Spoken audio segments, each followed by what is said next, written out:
দিন যতই গড়াচ্ছে আমাদের সমাজে মানুষের জীবনের মূল্য ততই কমে যাচ্ছে। খুন নুনের চাইতে সস্তা হয়ে যাচ্ছে।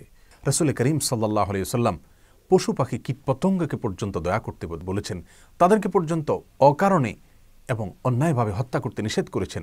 প্রিয় ভাই বোন আমার, রাসূল করিম সাল্লাল্লাহু আলাইহি ওয়াসাল্লাম বিভিন্ন হাদিস থেকে বোঝা যায় মানুষ হত্যা আল্লাহ সুবহানাহু ওয়া তাআলার কাছে এত জঘন্য অপরাধ যে এর পরিমাণ যখন পৃথিবীতে ভয়াবহ আকারে বাড়তে থাকবে, আল্লাহ সুবহানাহু ওয়া তাআলা পৃথিবীর এই সংসারকেই গুটিয়ে নেবেন।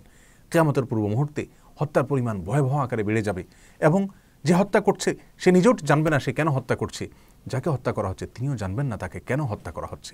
আল্লাহ সুবহানাহু ওয়া তাআলা মানুষ হত্যার বিচারকে অত্যন্ত গুরুত্বের সাথে কিয়ামতের দিন করবেন। রাসূল করিম সাল্লাল্লাহু আলাইহি ওয়াসাল্লাম ইরশাদ করেছেন, সহিহ বুখারী এবং মুসলিম একযোগে বর্ণনা করেছেন যে আল্লাহ সুবহানাহু ওয়া তাআলা কিয়ামতের ময়দানে মানুষের মধ্যকার যে পাওনা দেনা সেগুলোর হিসাব নিকাশ শুরু করার শুরুতে একেবারে প্রথমেই মানুষ হত্যার বিচার দিয়ে তারপর শুরু করবেন।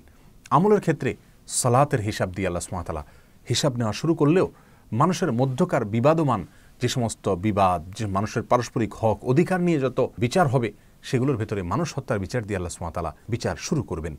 রাসূল করিম সাল্লাল্লাহু আলাইহি ওয়াসাল্লাম অন্য এক হাদিসে ইরশাদ করেছেন, যাকে হত্যা করা হয়েছে কিয়ামতের দিন সে আল্লাহর কাছে হত্যাকারীকে উপস্থিত করে বলবে, আল্লাহ তাকে জিজ্ঞাসা করুন সে আমাকে কেন হত্যা করেছে, কি কারণে আমাকে হত্যা করেছে। আল্লাহ নবী সাল্লাল্লাহু আলাইহি ওয়াসাল্লামের বিভিন্ন হাদিস থেকে, কোরআনের বিভিন্ন আয়াত থেকে পরিষ্কারভাবে বোঝা যায় আল্লাহর সঙ্গে শিরক করার পরেই সবচেয়ে বড় অপরাধের তালিকায় উঠে আসে অন্যায়ভাবে কাউকে খুন করার অপরাধটি। রাসূল করিম সাল্লাল্লাহু আলাইহি ওয়াসাল্লাম এ সম্পর্কে যত হাদিস বলেছেন সেগুলোকে বলে শেষ করা কঠিন। আজ আমাদের কাছে খুন অত্যন্ত স্বাভাবিক একটি বিষয়। দু একটি খুনের ঘটনা আমাদেরকে তেমন কোনো টাচই করে না। এমন কোনো হত্যাকাণ্ডের ঘটনা ঘটে যা চাঞ্চল্য সৃষ্টি করে, তাহলে সেটাই কেবলমাত্র আমাদেরকে কিছুটা টাচ করে। আমাদের কাছে বিষয়টা গা সওয়া হলে কি হবে, আল্লাহ সুবহানাহু ওয়া তাআলার কাছে সেটি মোটেও সহনীয় নয়। বাইহাকীর এক বর্ণনায় নবী সাল্লাল্লাহু আলাইহি ওয়াসাল্লাম ইরশাদ করেছেন, লা যাওয়ালুদ দুনিয়া আহওয়ানু আলাল্লাহি মিন কাতলি মুমিন। আল্লাহ সুবহানাহু ওয়া তাআলার কাছে গোটা পৃথিবী ধ্বংস হয়ে যাওয়া এই বিষয়টি যতটা জঘন্য, একটি মানুষের জীবনহানি হওয়া, একটা মানুষ খুন হওয়া তার চাইতে বড়। অতএব আমাদের কাছে, আমাদের সমাজে, আমাদের মিডিয়ার চোখে দু চারটি খুন স্বাভাবিক খুন, দু চারটি হত্যা এগুলো খুব স্বাভাবিক বিষয় হলে কি হবে, আল্লাহর কাছে সেটি মোটেও স্বাভাবিক নয়। বুখারীর অন্য এক বর্ণনায় নবী সাল্লাল্লাহু আলাইহি ওয়াসাল্লাম ইরশাদ করেছেন, লা ইয়াজানাল মুমিন ফি ফুসহাতিন মিন দীনিহি মা লাম ইউসিব দামান হারাবা। এবং একই ধরনের হাদিস পাশাপাশি ভাষার আরও বিভিন্ন হাদিসের কিতাবে বর্ণিত হয়েছে, যার খোলাসা হলো এরকম যে কোনো মানুষ যদি কোনো মানুষকে হত্যা করে তাহলে তার আশার জায়গা ফুরিয়ে যায়। আর যদি মানুষ হত্যা ছাড়া অন্য কোনো অপরাধ মানুষ করে আল্লাহর সঙ্গে শিরক করা ছাড়া, তাহলে সেক্ষেত্রে মানুষের আশার জায়গা আর ফুরায় না।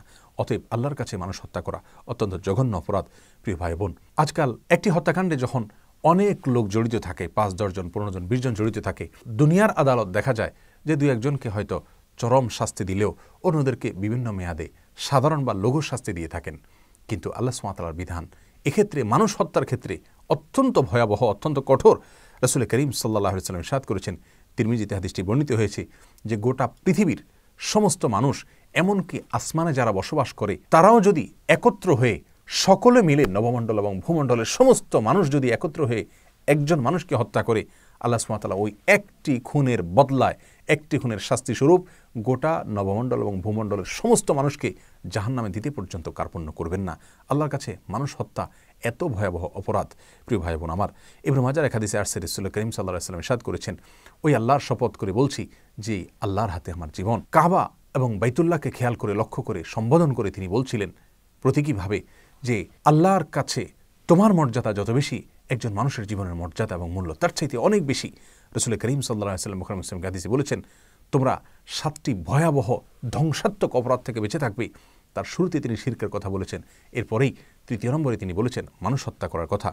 সবচাইতে চিন্তার বিষয় হলো রাসূল করিম সাল্লাল্লাহু আলাইহি ওয়াসাল্লাম ইরশাদ করেছেন, আবু দাউদ হাদিসটি বর্ণিত হয়েছে, কুল্লু যামবিন আসাল্লাহু আন ইয়াগফিরাহু ইল্লা মান মাতা মুশরিকান আও কাতালা মুমিনান মুতাআম্মিদা।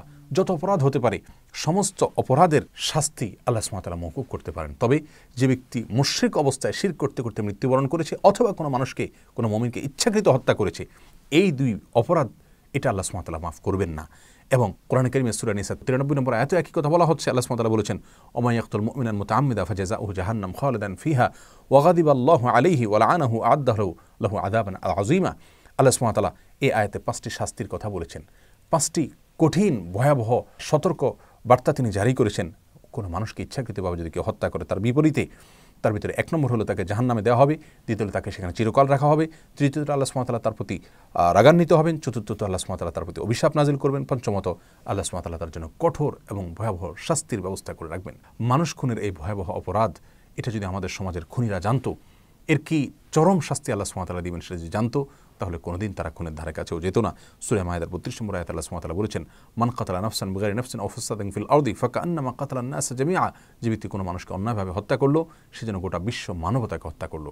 আল্লাহ সুবহানাহু ওয়া তাআলা আমাদের সকলকে শুভবুদ্ধির জন্য উদয় হয় সেই তৌফিক দান করুন।